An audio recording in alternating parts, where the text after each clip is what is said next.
They say the West isn't just a place, it's a way of life. And out here, grit meets grace and stories rise like dust kicked up by hooves. I'm Devin Dole of Devin Out West, and this is Westward, a podcast about horses, cowboy, and faith, humor, and the quiet work of a good life. Whether it's my words or a guest story, I hope you hear something that steadies your heart and stirs your spirit. God is good, and I'm glad you're here. Let's head westward. The Westward podcast is co-produced with Liveck. Learn more about Westward and Liveck in the show notes.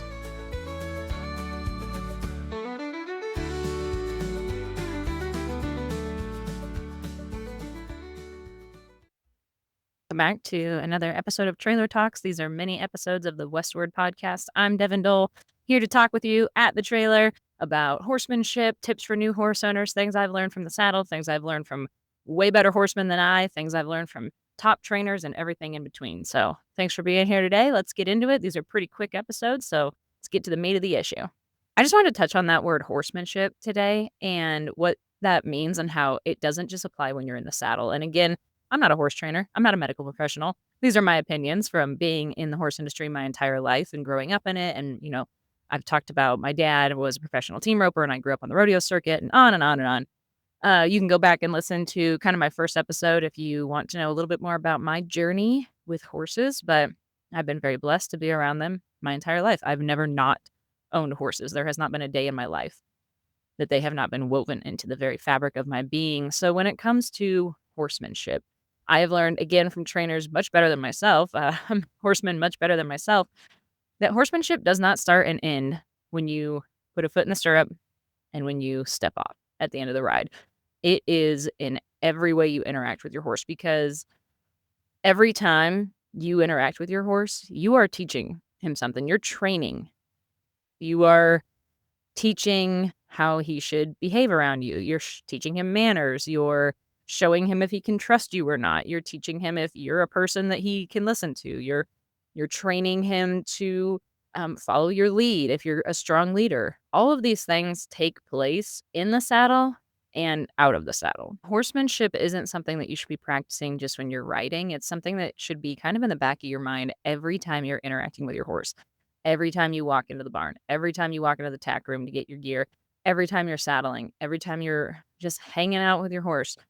All of these things, all of these chances are an opportunity to be improving your horsemanship. And this isn't like a talk about you have to coddle your horse, you have to treat him like he's never done anything wrong. Like, horses thrive on routine, right? Like, a horse enjoys boundaries. They want to trust you. They're looking to you for guidance. They're looking to you for leadership. So provide that for them. But you can do that while also honing your own skills. Roger the cat is right here hanging out. So if you hear him wandering around, anybody can sit in a saddle. Anybody can swing a leg over and go for a pony ride.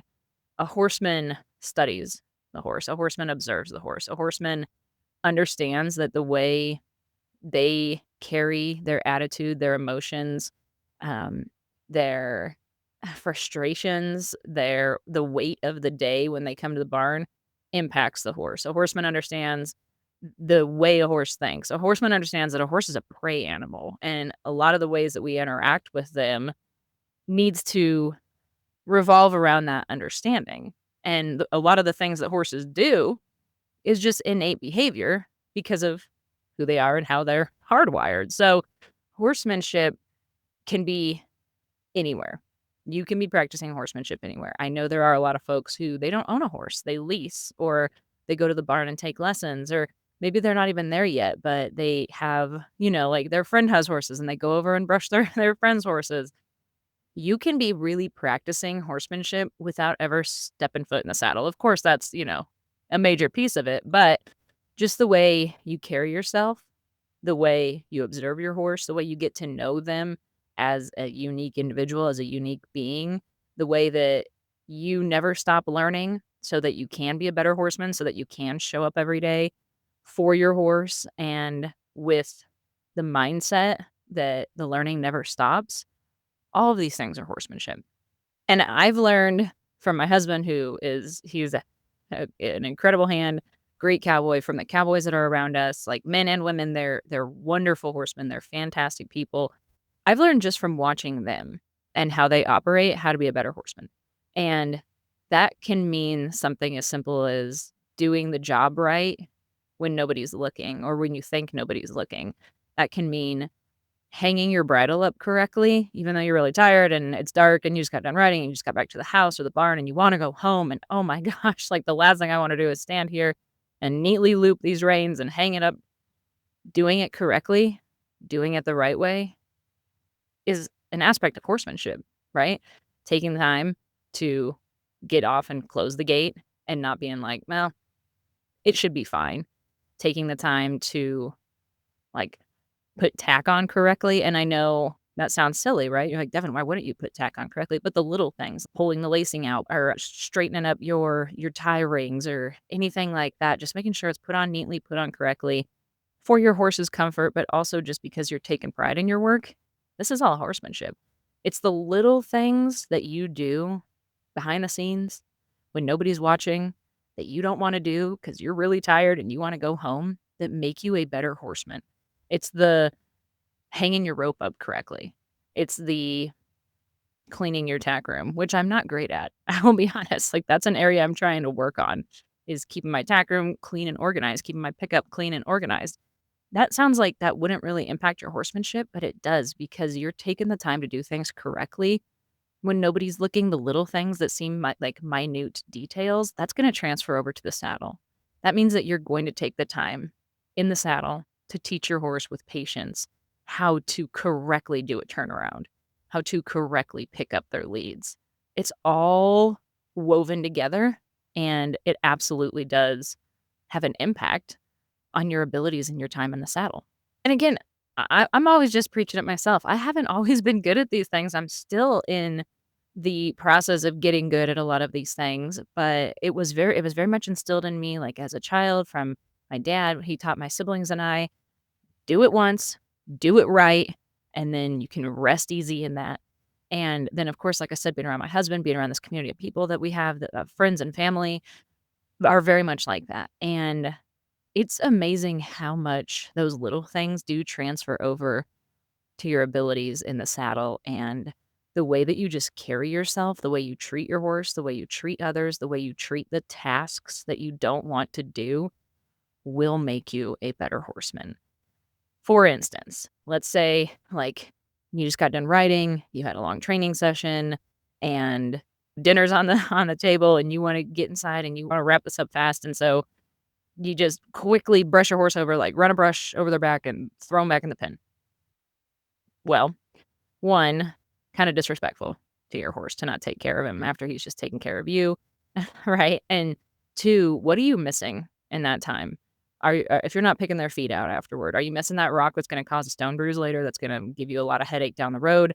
Are you missing the fact that maybe this horse is lathered up way more than normal, and that could be the sign of something bad? Are you missing the fact that you're putting your horse away just like drenched, still hot? They're going to go drink a ton of water. That can cause problems. What are you missing in these moments where you're rushing through the process because you think that the horsemanship aspect is over because you've stepped off the horse? What are you missing in those moments? I think is something we should all ask ourselves. And again, preaching at myself, friend. I'm not preaching at you. Thank you for being here for my inner monologue, but this is all stuff I need to hear, right? Like, I think we all need to hear it. What chances are you giving up? What chances are you letting pass you by to improve your horsemanship, to be better at your craft, at your art, at your passion when you get to rushing through things? When you think, that doesn't matter because I'm not in the saddle. Because there's a lot of horsemanship that can take place without you ever picking up the reins.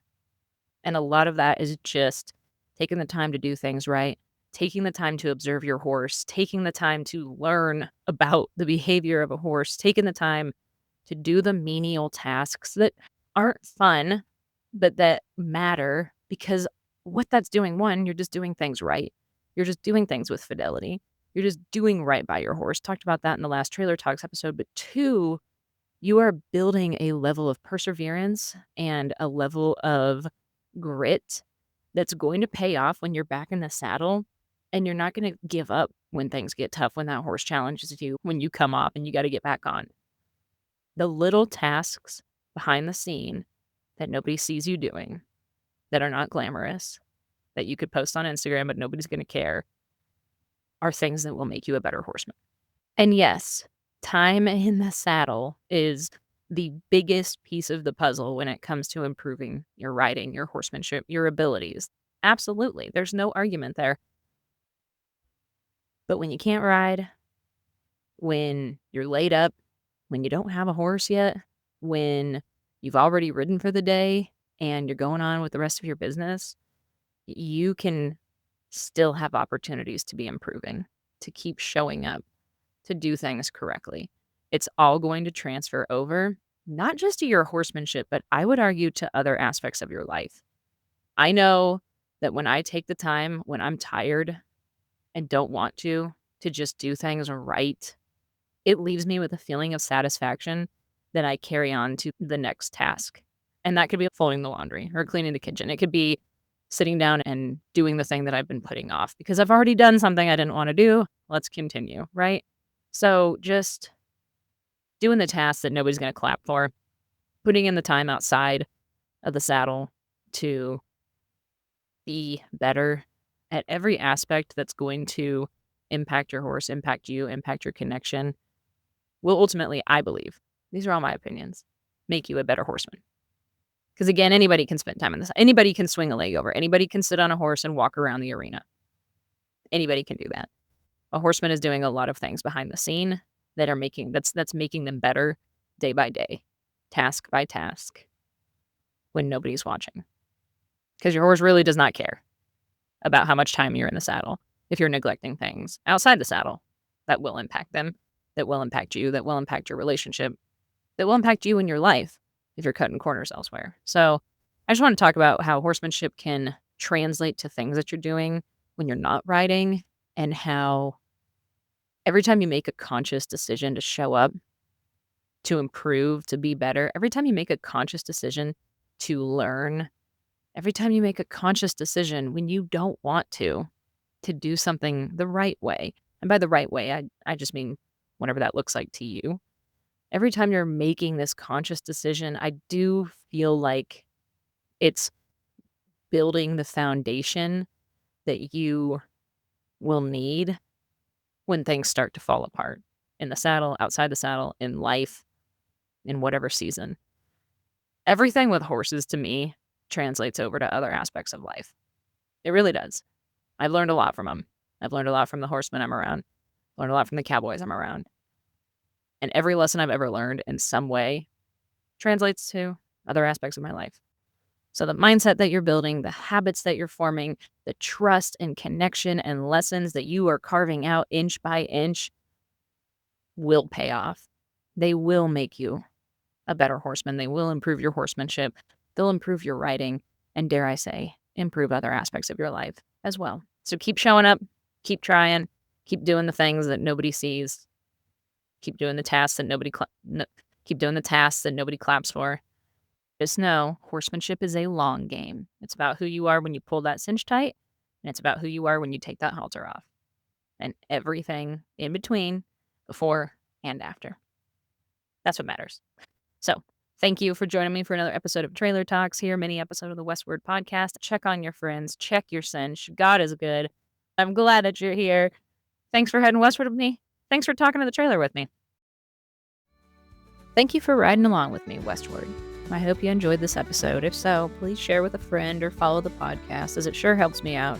I always want to hear your thoughts, comments, and suggestions, so shoot me an email at thewestwardpodcast@gmail.com or reach out on any of our social channels, all found at The Westward Podcast, or reach out to me personally at Devin Out West.